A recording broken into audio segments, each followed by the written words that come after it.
በስተመጨረሻም እንግዲህ እንደዚህ ሳቅ በሳቅ ሆነዋል። እናትና ልጅ ተገናኙ።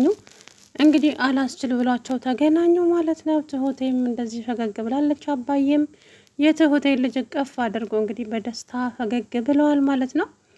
እንግዲህ ከዚህ በኋላ ምን የሚፈጠር ይመስላችኋል? ናቲም ልጅቱን ይዞ ጠፋ። እንግዲህ አቶ ገዙም ጨርቁን ጥሎ ማበዱ ነው። ልጅቱን ካላመጣሽ ዘርማን ዘርሽን እጨርሳለሁ ሲል ጉሮሯን እንቅ አደረጋት። እሷም ደግሞ ከዚህ በኋላ ምፈራ መስሎ ከሆነ ተሳስተሃል። ስለዚህ አርፈ ተከባብረን ብንኖር ይሻላል። እምቢ ካልክ ግን እመነኝ ዋጋ አስከፍልሃለሁ። አንቺ ትሁት ነሽ እኔን እንደዚህ የተናገርሽኝ ያለሽው? አዎ እኔ ትሁት ነኝ። ይበቃል፣ ሲበዛም ይመራል፣ ያስጠላል አለችው። ከዛ በኋላ እንግዲህ ከባድ ችግር ተፈጠረ። አለም አስቸጋሪ ሆነች። አለሜ አባዬን በቃ ኩም ስቃዩን አሳየችው ማለት ነው። ልጄ ማግኘት እፈልጋለሁ፣ አለበለዛ ቀጥ ብዬ ገዙ ቤት ሄዳለሁ። ልጄን አገናኘኝ እባክህ፣ ልጄን አገናኘኝ። አንተ ልጅህን አትወደውም እንዴ እያለች እንግዲህ አባዬን መስቀል እያየ ጠይቀችው። ምን ማለት ነው አለሜ? ቆይ ምን መሆንሽ ነው? ለምንድን ነው የማትረጋጊው? አንቺ የትሁት የስንት ታላቅ ነሽ? ኧረ እናቷም ትሆኛለሽ። ግን እሷ ለማመስሎሽ ነው እዚህ ውስጥ የገባችሁ። ላንቺ ብላ አይደል እንዴ? ላንቺ ብላ እኮ ነው እዚህ ጦስ ውስጥ የገባችሁ። ስለዚህ እባክሽን ላንቺ ብላ ልጇን መስዋዕት አታድርግ። ትዕግስት የሚባል ነገር አለ። ትዕግስት ይኖርሽ አለሜ። እኔንም አታናጅኝ እንዴ። ቆይ አንቺ አይ አሁን ላይ ሳስብህ እንደውም አንተ የገዙ ሰው ሳትሆን አትቀርም። በፈጣሪ እንዴት ምን አይነት ሰው ነሽ ግን አንቺ? ጤነኛ ነሽ እንዴ? አዎ ጤነኛ ነኝ። ልጄን ለምንድን ነው የማታገናኘኝ? እኔ ምንሽ ልጅሽን በስልክ አገኘሽው አይደል? አሁንም ድጋሚ ደውለሽ ማረጋገጥ ከፈለግሽ ደህንነቱን ደህና ነው ልጁ። እንደገና ደግሞ ደውላለሁ ካልሽም እንኪ ብሎ አባዬ እንግዲህ ስልክ ደውሎ ሰጣት። ልጇን አናገረችው። እማዬ እባክሽ ተረጋጊ፣ አባዬንም አታስቸግሪ። እናም እማዬ አሁን አንድ መነግርሽ ሚስጥር አለ፣ እባክሽ ተረጋግረሽ አዳምጪኝ።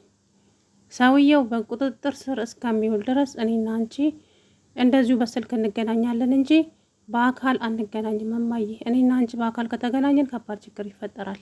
ስለዚህ እማዬ እባክሽ አታስቸግሪ የኔ ልጅ።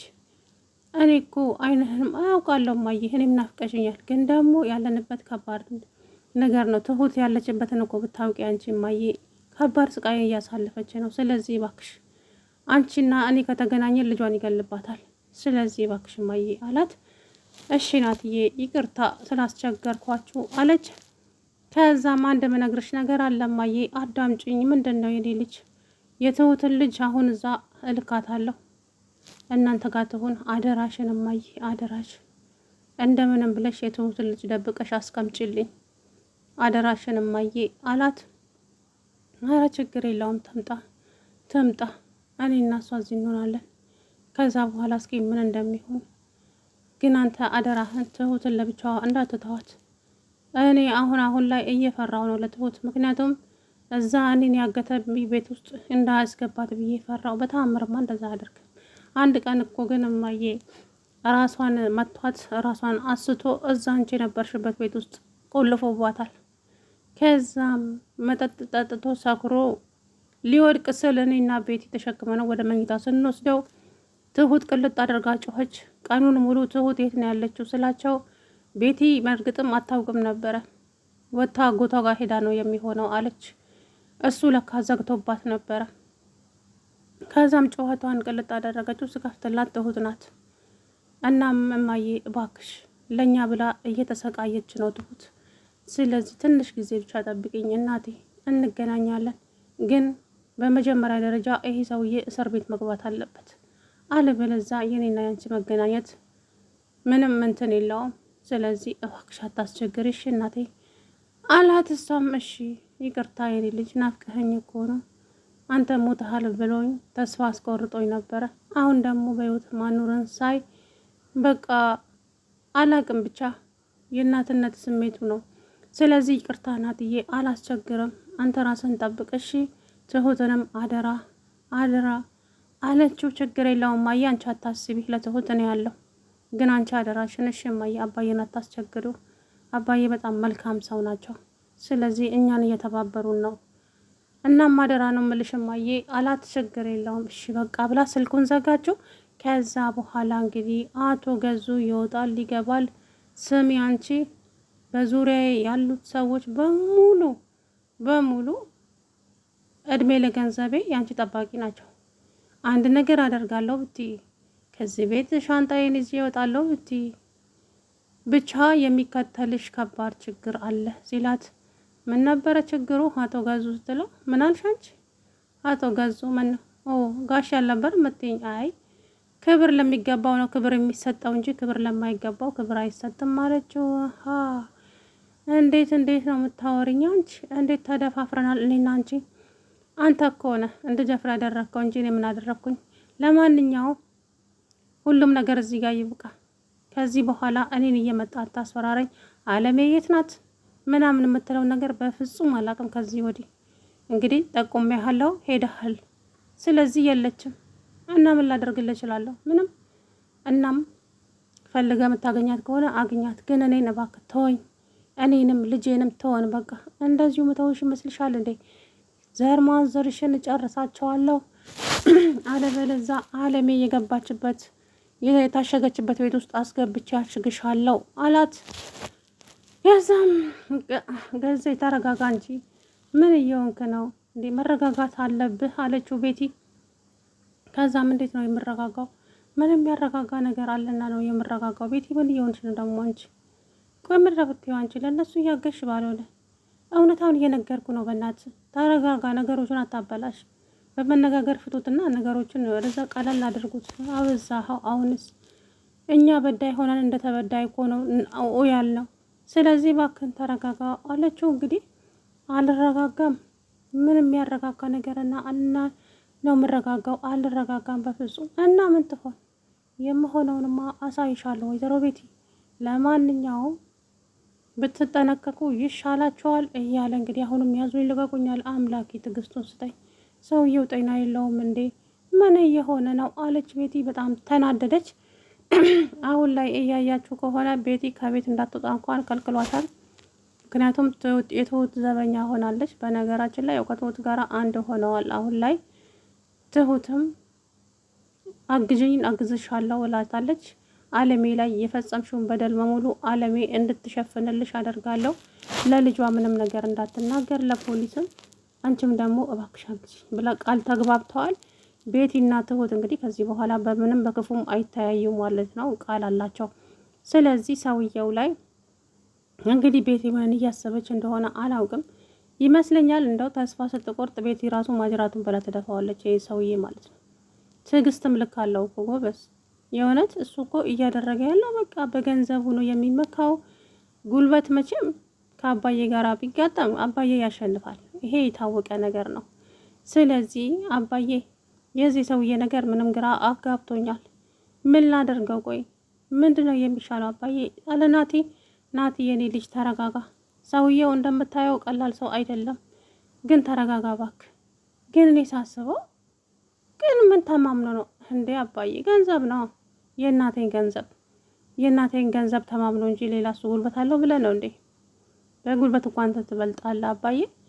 እሱ የገንዘቡንና ያችኑ ብረት ነው በሷ ነው የሚተማመነው እንጂ ምንም አሳማኝ ነገር የለውም። ለማንኛውም ሁሉም ነገር በሂደት የሚሆን ይሆናል። ግን እመነኛ አባዬ፣ ይሄን ሰውዬ እንደዚሁ በቀላሉ አልፋታውም። መቼም አልለቀውም። እመነኝ። ከዛ ምን ለማድረግ አሰብክ የኔ ልጅ? እኔ ያውቃለሁ አባዬ የማደርገውን። አንተ ብቻ ዝም ብለህ ተመልከተኝ። ለማንኛውም ከዚህ በኋላ ተረጋጋ ናቲ፣ አንተ ተረጋጋ። በመጀመሪያ ደረጃ አንተ መረጋጋት አለብህ። አንተ ካልተረጋጋ ነገር ሁሉ ይበላሻል። ስለዚህ የኔ ልጅ መረጋጋት አለብህ። አባዬ አንተ እኮ ስላላየ ነው ትሁት ያለችበት። እኔ መቼ ጠፋኝና ስለ ትሁት ለኔ ታስረዳኛለህ? ትሁት መቼም ለራሷ ኑራ አታውቅም። ሁሌ ለሰው እንደኖረች ነው። ሁሌ መጨነቅ፣ መጠበብ፣ በቃ ይሄ ነው የትሁት ነገር። ግን አንድም ቀን ለራሷ ኑራ አታውቅም። ብቻ ምን እንደምልህ አላውቅም። ግን ደግሞ አደራህን ልጄን አደራህን እሺ አለ አባዬ። እንግዲህ አባዬ አታስብ፣ ትሁቴ ለእኛ ብዙ ነገር ሆናለች። ለእኛም ብላ እዚህ ጦስ ውስጥ ገብታለች። ይህ ሰውዬ ግን ምን አይነት ክፉ ሰው እንደሆነ ሊገባኝ አልቻለም አባዬ። የእሱ ክፋት ከቀን ወደ ቀን እየጨመረ ነው የሚሄደው። እውነቴን ነው የምልህ፣ ምን እንደማደርግ ራሱ አላውቅም።